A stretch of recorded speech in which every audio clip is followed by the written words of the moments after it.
If you're a leader or an aspiring leader in the business of lifelong learning, you're in the right place. I'm Celisa Steele. And I'm Jeff Cobb, and this is the Leading Learning Podcast.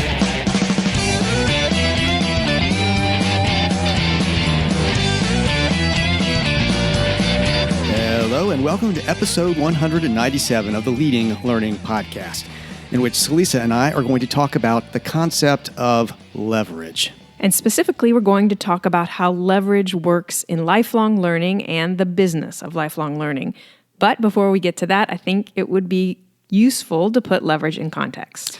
Definitely. So first, we should probably say what we mean by leverage, both as it applies to individual lifelong learners and as it applies to learning businesses. So for learners, it's all about getting maximum value out of any time and effort that they put toward learning. It's about ensuring that learning is not simply an event, something you attend and then, mostly forget within a matter of days, if not hours, but rather a process, something that continues to produce returns over time. So, for example, invest half a day in attending a seminar, and you should get many multiples of that investment in the positive impact the learning from it creates over time. And so, Jeff, what you just talked about, that's the learner side of the leverage equation. Learning businesses, of course, strive to help learners achieve that type of leverage. And there are many ways they can use even limited resources to expand what they're able to do to reach more of the right learners and increase their impact. So leverage for the learning business is basically the key to maximizing reach, revenue, and impact, that triumvirate of learning business goals that we've discussed on many occasions. And so hopefully that gives listeners at least an initial idea of what we mean by leverage, but there is, of course, a catch. As essential as leverage is to the success of a learning business, you really can't pursue it in a vacuum and expect good results. You have to also have vision and insight. Yeah, and you actually need vision and insight first. And so we're going to break those down, at least briefly, before heading into a deeper discussion of leverage. So with vision, we're talking about the efforts learning businesses conduct to help their learners see a path, to help them see where they could go in their life and in their career, and also see the specific steps they need to take to advance from where they are now to where they could potentially be. So that's the practical side of vision. And then there's also a higher level aspect of vision that's about the positive change we aim to create for the field or the industry or the profession that we serve. So how will we elevate the profession and set the standard for the people who work in it? And so that's vision, but then vision on its own is not enough. As learning businesses, we have to address how what we offer actually applies and creates value in the reality of the learner's situation. We need really clear insight into what's most essential. What are the most essential activities for supporting our vision and maximizing our impact? And insight is about understanding existing circumstances, really knowing your situation, and then seeing how the vision might be attainable in that context. And it's really only after you have both vision and insight that you can most effectively make use of leverage. Leverage meaning those specific ways to achieve and accelerate the change that you're after. If you try to go straight to leverage without vision, you might be achieving and accelerating change that doesn't really help with the goals you have in mind. And if you try to go to leverage without insight, you might be working harder than you need to. So you might be doing things inefficiently, or you might even be doing the wrong things entirely. And we're thinking that both of these concepts, vision and insight, might be worth devoting a future episode to, so stay tuned for that. But for today, we just wanted to make sure we note their importance and how they relate to leverage. And, the whole point of pursuing insight and insight that is tightly connected to a clear, compelling vision is that we need to create leverage, maximum leverage. And really, it's the most powerful thing a learning business can do now or in the future, for that matter. Create leverage for ourselves, and of course, much more importantly, create leverage for our learners. So now that we've set the stage, we can turn to talking more specifically about how to achieve leverage. And one of the key areas we're going to focus on is technology. Technology is definitely not the only source of leverage for learning businesses, but it's clearly a major one in our current world. A lever, after all, is just a type of technology, and technology is fundamentally about creating leverage. But after we have that compelling vision and after we have insight into what's really needed, because then our choices about technology are clear, they're focused, they're strategic, they're not just driven by our whims or by the latest trends. So then, what are some ways we can gain leverage as organizations in the learning business, and focusing mainly right now on technology as a source of leverage? Well, we're quickly reaching a point where technology can boost our capacity significantly by extending and enhancing our capabilities for creating learning content rapidly and facilitating learning experiences. So in e-learning, for example, a platform like Wildfire uses artificial intelligence to create learning content. You provide source materials, so simple text, PowerPoint, or video, and then Wildfire generates what it calls active learning experiences. So these aren't just page clickers. These are, really active learning that it's creating, and it's won awards for doing this. And so we'll put this URL and others in the show notes for this episode, which you can find at leadinglearning.com/episode 197. But you can find out more about Wildfire at wildfirelearning.co.uk. Now, another development tool that makes use of artificial intelligence is Quillions. And in the case of Quillions, the AI creates assessment and quiz questions based on content that you feed into it. And you can find out more about that tool at quillions.com. That's QUILLIONZ.com. Yeah, and I think that one's particularly valuable to any organization that has to continually be generating questions that might support studying for a certification exam of some sort, for example. Now, those are two ways to enhance capacity. Another is around supporting and facilitating learning experiences, and with that, we're reaching a point where AI-driven interactions can really play both a valuable and increasingly a viable role.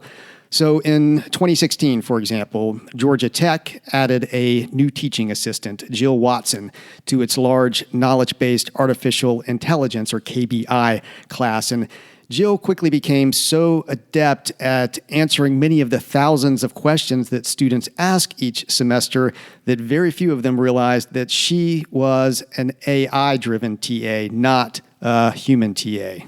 Yeah, and I know that Georgia Tech is continuing to enhance their AI TAs and use them at larger scale. We'll, again, include a link in the show notes where you can find out a little bit more about Jill Watson and kind of the current state of AI-driven TAs.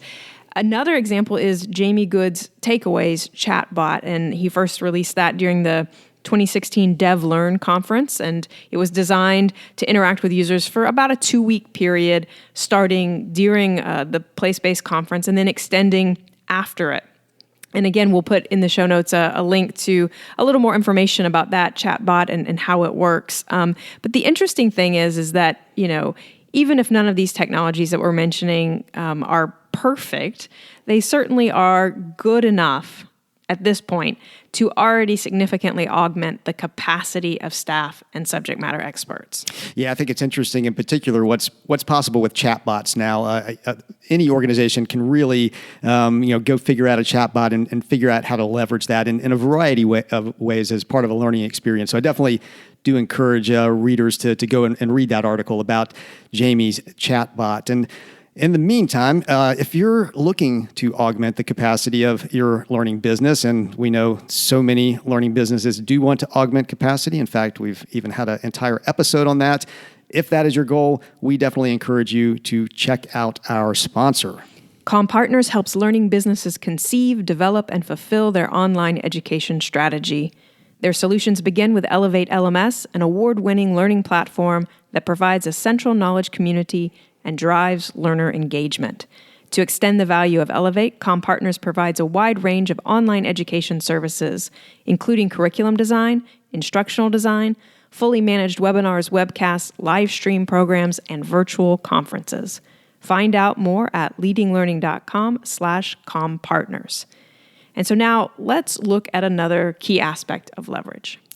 Yeah, so beyond enhancing our capacity, which of course is a big thing, technology can also obviously dramatically expand our ability to reach more learners than ever before. And, e-learning, of course, is kind of exhibit A in this. It's an obvious example, but another area, and you just referenced it in talking about comm partners, Celisa, another area that we think is poised to play a dramatically bigger role in the learning business than it has so far is virtual conferences. We know that most of us are not reaching anywhere close to the majority of our prospective learners with our current face-to-face, place-based activities. Yeah, and then on top of that, if we look at the trajectory that we're on in terms of climate change, I think there's really no way that we aren't going to see significant pushback on conference travel and conference waste in the coming decade. And so now really is the time to seriously look at virtual conferences if you haven't yet, or if you already have made that pivot towards virtual conferences, looking at investing and growing those and improving those ones that you've already launched. And I'll note, too, that virtual conferences really are a viable option for organizations of all sizes. Yeah, that's true. We've seen small organizations really embrace the virtual conference form. Just to offer one specific example, we know that the Association for Healthcare Documentation Integrity, or AHDI, recently launched a virtual conference. In fact, they replaced one of their big annual conference with a virtual conference. And they're a very small staff organization, but they took time to gain that insight into their market that we talked about earlier. And because of that, they were able to identify this as a clear, significant opportunity. And the last aspect of leverage that we'll touch on is one that I find really exciting and significant, and that's the way in which technology can help us increase the effectiveness and impact of our educational offerings. So tools like Booster Learn provide automated, structured ways to help learners review and apply and test themselves over time, so following a course or a conference or other learning event. And you can find out more about that specific tool, Booster Learn, that I mentioned as an example at bizlibrary.com. And you may already be familiar as a listener to this podcast with the MOCA Minute. That's from the American Board of Anesthesiology. This is an app which, again, provides for that spaced review and practice. In that case, it's questions to prepare for a board certification exam, and we'll be sure to put a link in the show notes to the interview I did with Dr. Deborah Culley about the MOCA Minute. And we know that this type of spaced review and self-testing is among the most effective of learning practices. This is the kind of thing that gets talked about extensively, for example, in Make It Stick, the great book about the science of learning. But historically, most of us just haven't had the staff and the volunteer resources for pursuing this, for getting it together and executing on it. And I'll mention that inspired by the work of Mark Nilles that he shared at our Leading Learning Symposium a couple years ago, and then at Learning Technology Design, Celisa and I experimented with some spaced review and boosting after our virtual conference, after one of the recent LTDs. And we did that not with any fancy tools, but stuff that's really within the range of any organization of any size. We used a combination of email, so just our standard email platform. We happen to use MailChimp and Survey Monkey, and putting those together, we were able to do some boosting that was we think was engaging and effective following the event. So technology helps, but it doesn't have to be the latest, greatest artificial intelligence driven technology. Yes, and then aside from enhancing our organizational capacity, tools like these intersect with key ways we can create much more leverage for learners going forward. So again, the key is to find ways that learners get maximum value out of any time and effort that they put toward learning. And there are many ways we can create this kind of leverage, but we want to highlight just 3 more that we think are critical. And the first of these is one that's dear to my heart. I've written and spoken about this a number of times, and that's curation. And by curation, we mean doing the work of sifting through the volumes of content that flow through any field or industry and at pulling out the things that seem to make the most sense, seem to have the most value, seem to be the most relevant for the curator's audience. And traditionally, curation has been a pretty manual effort aimed at, for example, coming up with content that you might share in a newsletter that goes out to your entire audience, or a piece of content that's shared in an online community. And that's still very important work, because this type of curation creates common knowledge and shared points of reference across the professions that we serve. And this is an important source of guidance to our learners, and it's worth becoming better at doing it, more intentional at doing it. Yeah, definitely. We think it's so important that we did actually devote an earlier episode to curation, aimed mainly at this type of curation that we're talking about, the type that creates that broader base of knowledge across the professions that we're serving. And we'll definitely be sure to link to that in the show notes. And we also have a video on using Feedly, which is an RSS reader, really simple syndication reader. And using that as a curation tool that's very practical if you're looking to get started with, or simply improve this kind of curation and have some technology to really help you support that process over time. We use this for curating our own monthly Leading Links newsletter. And again, check out the show notes at leadinglearning.com/episode 197 for the link to that video and other resources for this episode. But now, of course, in addition to that more manual kind of curation that we've been talking about, it is now possible to be much more automated and therefore personalized too with curation. And I'm thinking of tools like Self-Study, which you can find out more about at selfstudy.com, which leverages AI to curate personalized learning content, or Raza.io, which uses AI to create personalized newsletter content based on individual subscriber interests and their behavior as well. And these are, of course, really powerful tools. They create a great deal of value for learners, and it's the nature of the machine learning and the artificial intelligence behind them that they get better and better over time.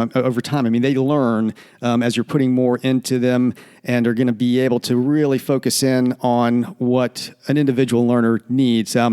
But I will admit that I worry at times that we may become too intensely personalized and individualized in our learning. And I think we may think that, technology is going to sort of take care of everything for us. I always reference T.S. Eliot on this. He talks about dreaming of systems so perfect that nobody will have to do any work, or in this case, nobody will have to do any learning. And I think, I think as attractive as that can sound on a certain level, we need to still be thinking about sort of more communal forms of learning, not the so intensely personalized and individualized. And so that leads us to the next lever that we'd like to highlight.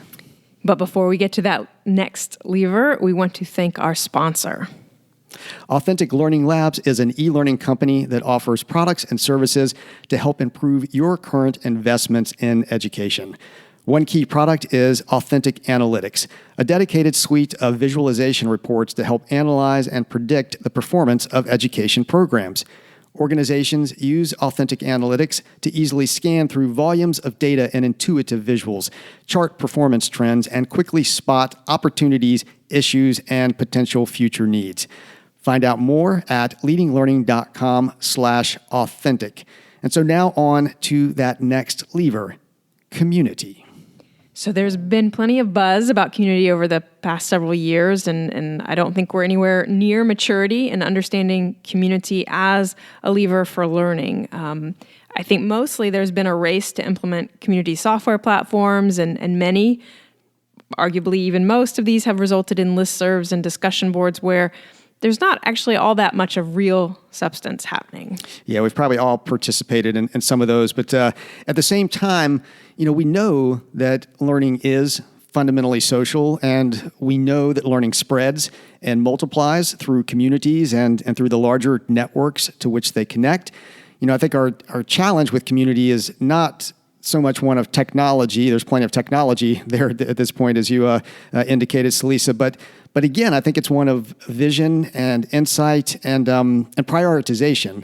If I were going to put a single role in place at your average learning business right now, it wouldn't be an e-learning designer. It wouldn't be an LMS administrator, not even a data analyst, as important as we think that is. It would be someone who's in charge and solely focused on curation, particularly that sort of broader knowledge-based type curation that we were talking about, and community. The combination of these two things, and then having their activities tied to clear learning goals and outcomes that the learning business is trying to create in the profession, in the market that it serves.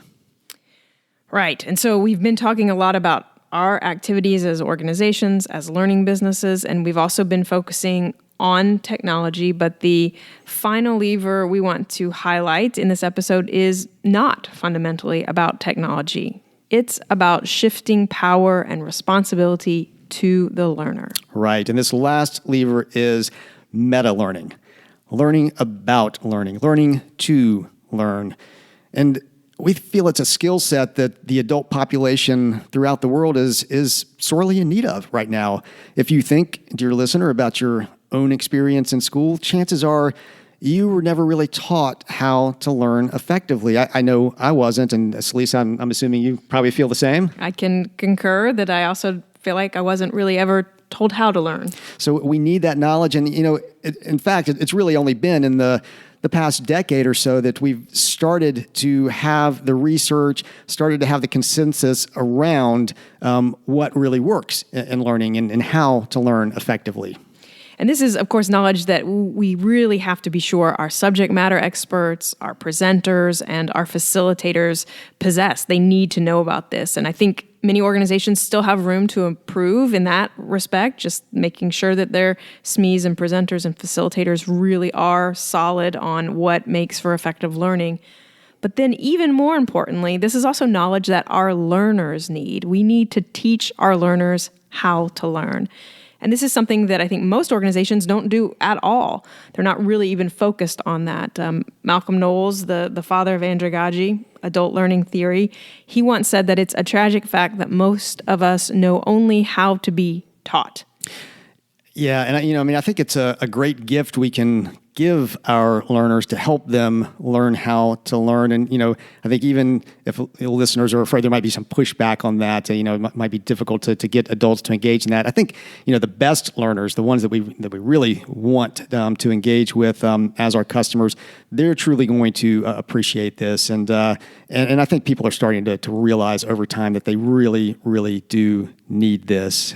So as a little help with that, we have not too long ago published an essential guide to andragogy. We'll be sure to link to that in the show notes. We also did an episode on adult learning theory. We'll be sure to link to that as well. So those are two valuable resources for learning businesses that want to up their own game around meta-learning and want to know the ideas that they should be conveying to their adult learners. And then we also have coming up, in fact, it's the next episode after this one, so depending on when you're listening to this episode, it may already be available for you, but definitely stay tuned for it. And that's an interview with Scott H. Young, who's recently published a great book called Ultra Learning, which is really about taking on big, ambitious, challenging learning projects. And he talks a lot about meta learning and about what